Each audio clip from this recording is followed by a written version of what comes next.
what we're looking for, what we're looking at when it comes to these steps in the future. And I was encouraging the students to say, to remember that, we are right here. The relationships that are here will never end. They're going to be ongoing and continuing.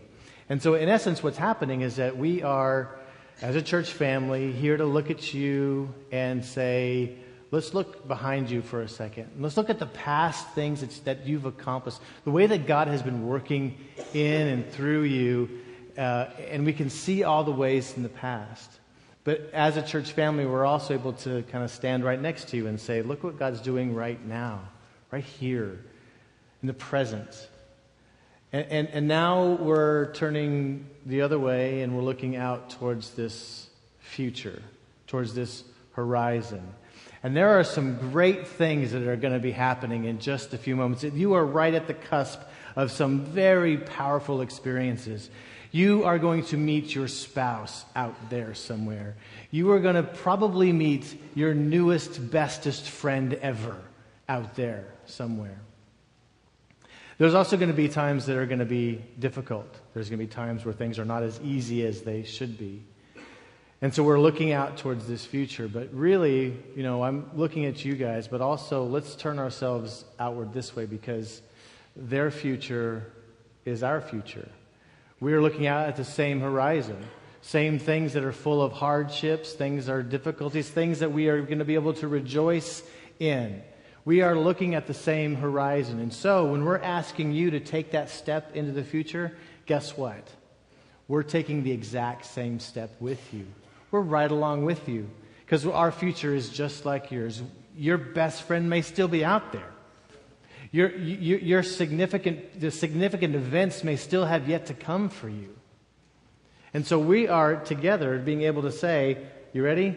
1, 2, 3, let's step together. Step together, right? So if we're going to do this, then we want to be able to say, well, is there some kind of foundational truth? Are there some things that we can rely on as we're all making this step into the future? Well, Hebrews chapter 12, verse 1 and 2, this is our text for this morning, is going to be where we find some of those truths. Hebrews chapter 12, verse 1 and 2 is very special to me. It's actually the very first verse that I memorized. Since, therefore, we are surrounded by such a great cloud of witnesses, let us throw off everything that hinders us and the sin that so easily entangles us, and let us run with perseverance the race that is marked out for us, fixing our eyes on Jesus, the author and perfecter of our faith, who, for the joy set before him, endured the cross, scorned its shame, and sat down at the right hand of the throne of God. What are some truths in these two verses that will be able to help us, all of us, take these next few steps? Now, I need to let you know of something. We've been studying this verse in the youth for every Wednesday. These two verses since January 1 all the way up until the end of April. So we've spent a long time studying Hebrews chapter 12, verse 1 and 2. And I'm going to do it all again today. Hopefully shorter. And so what we want to do is look at those basic truths that we're going to see as we take these steps. So I invite you to open up your Bible to Hebrews chapter 12 and look at verse 1 and 2, and maybe make some notes if you want to, if you're that kind of person, or make notes on the little flyer, or just remember everything that I'm talking about. Because these truths, I believe, will be able to help you and all of us. So this first part we have, it says, since therefore we are surrounded by such a great cloud of witnesses. This word cloud, I've often wondered why God gave us the picture of a cloud. And if it was about me, because everything is about me, right? If it was about me, then it's because I think clouds are pretty cool. I love to be in a cloud. I love when I'm flying in an airplane and you punch through a cloud. I'm always at the window going, oh, look at the cloud, look at that, look at the cloud, right? Fog. I'm driving through, I see fog. I'm very excited about driving into fog. There's something fascinating about being in a cloud. And so I think that God is wanting us to say, hey, your cloud that you're in is amazing. It's fascinating. The cloud that surrounds you is powerful. Do you want some proof? Okay, here's some proof. This word, therefore, you guys know, is a linking word, so it links things together. So the passage that we're studying today is linked to Hebrews chapter 11. If you look at Hebrews chapter 11 is what we often call the hall of faith, or the heroes of faith. What the writer of Hebrews is telling us is that these people that's listed in Hebrews chapter 11 is part of your cloud. It's part of your cloud. I wish we could go through and do a study of each of these people. But maybe it'll be something to inspire you to maybe study some of these people. Look at their names. I'm looking at Abraham. You look at Joseph. You look at David. You look at Josiah. You look at all these people that are listed as heroes of faith. And all of these people, it's listed as that they were people who conquered, people who tamed lions, and people who protected the innocent. Powerful people in your cloud. Powerful people in your cloud.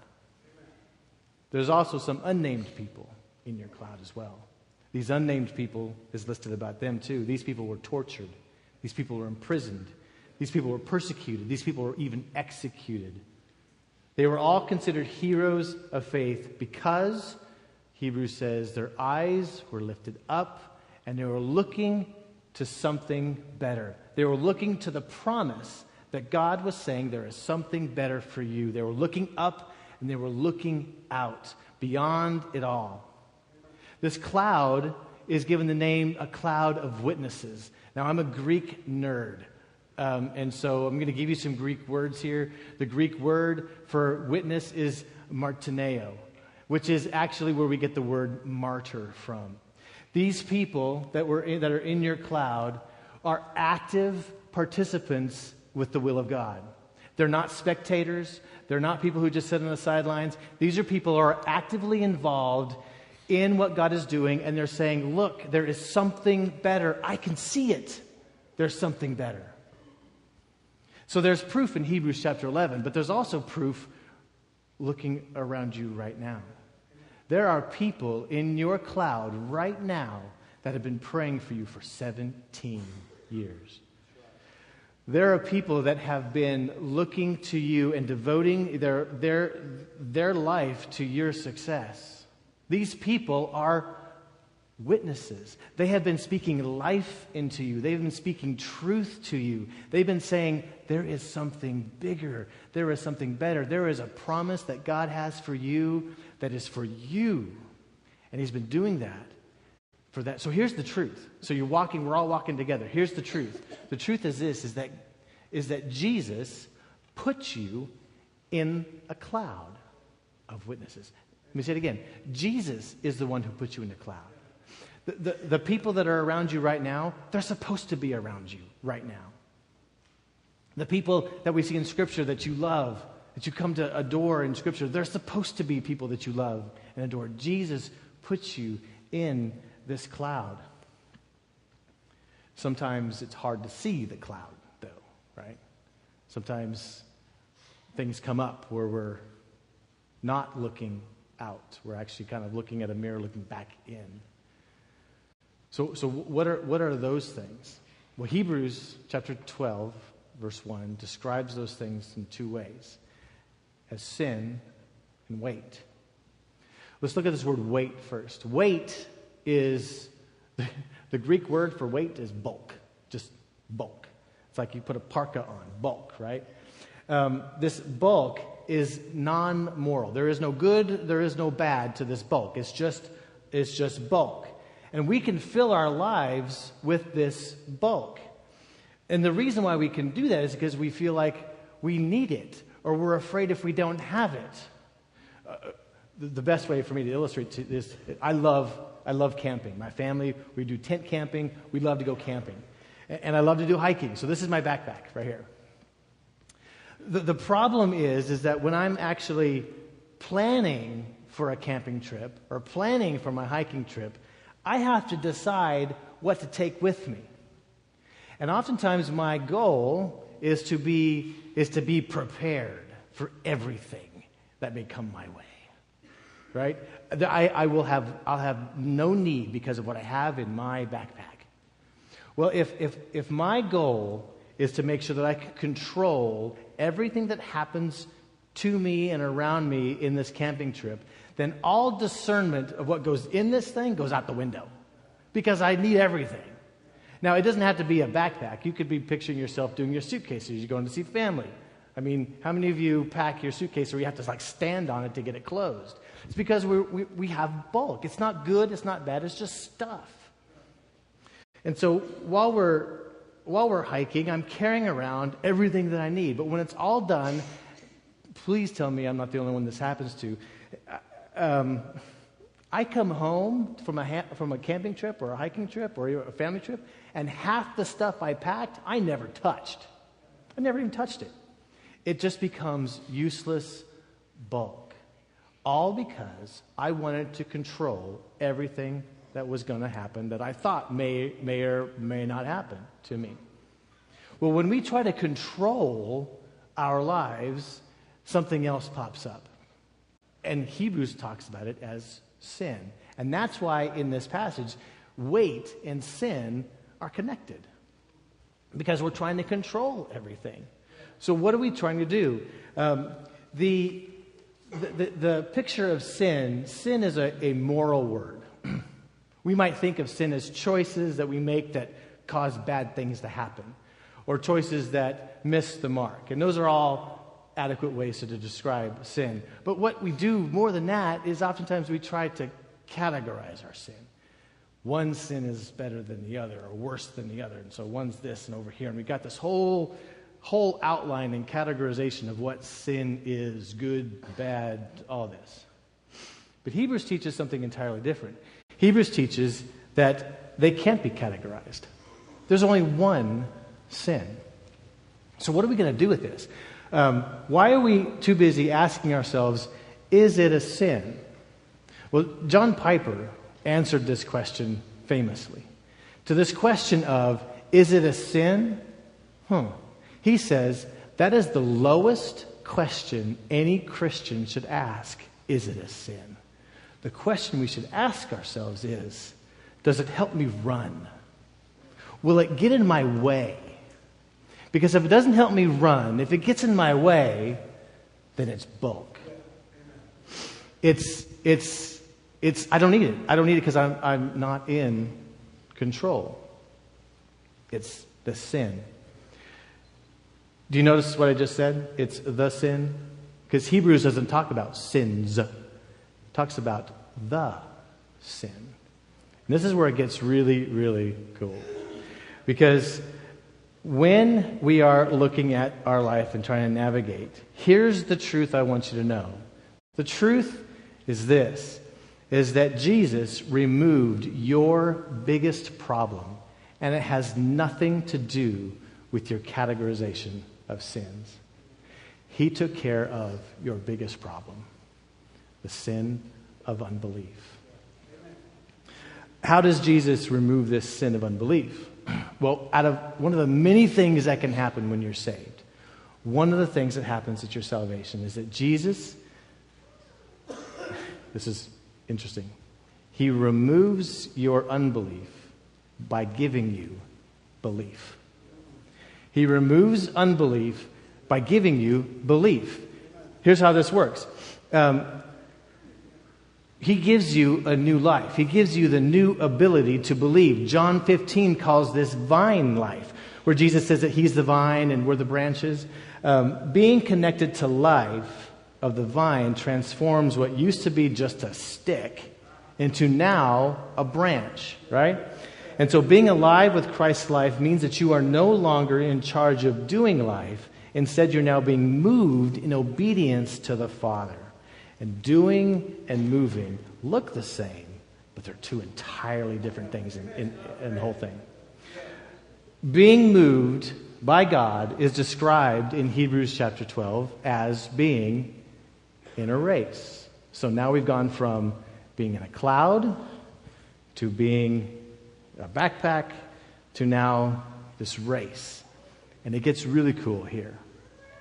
Because in Hebrews it says, let us run with endurance the race that is marked out for us. What does this mean? Here's the picture, that Jesus is setting your cones down that is going to be your race. It's your race, it's your race, it's your race, it's your race, it's your race, it's my race.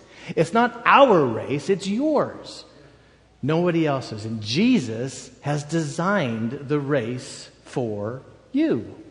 And so when we're looking at this plan, we're looking at this future, this horizon, we're actually saying, look at the race that God has for you. And you look out there and you're like, oh, wow, I think I see it. It turns this way and it turns that way and it goes up and it goes down. Wait a minute. If Jesus is designing my course, wouldn't it be straight? I mean, just straight?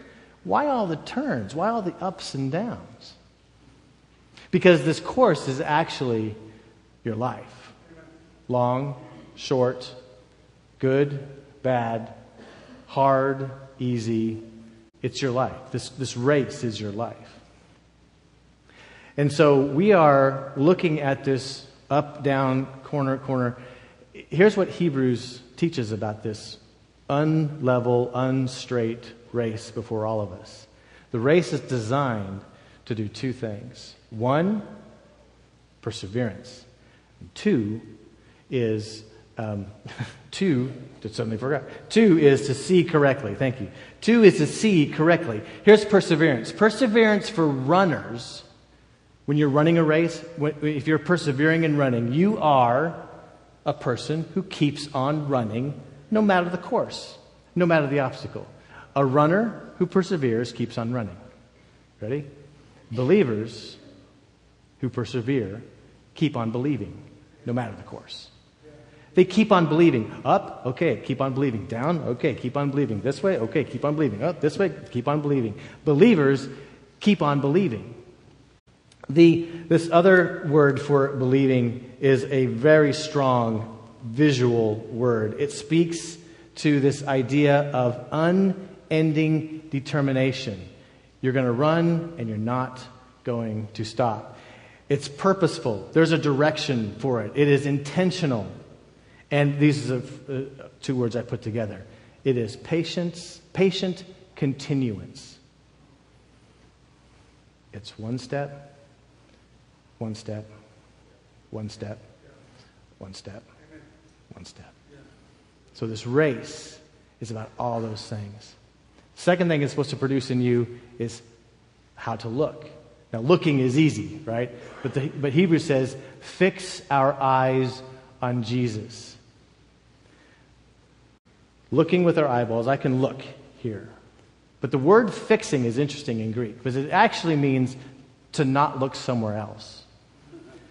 So this course is designed so that you will not look anywhere else except for Jesus.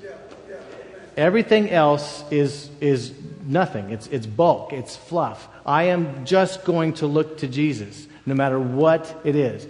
So it is designed to produce perseverance in you, and it's designed to produce how to look. And where are you supposed to look? It says, look to Jesus. Right? So you have this picture in your head, maybe.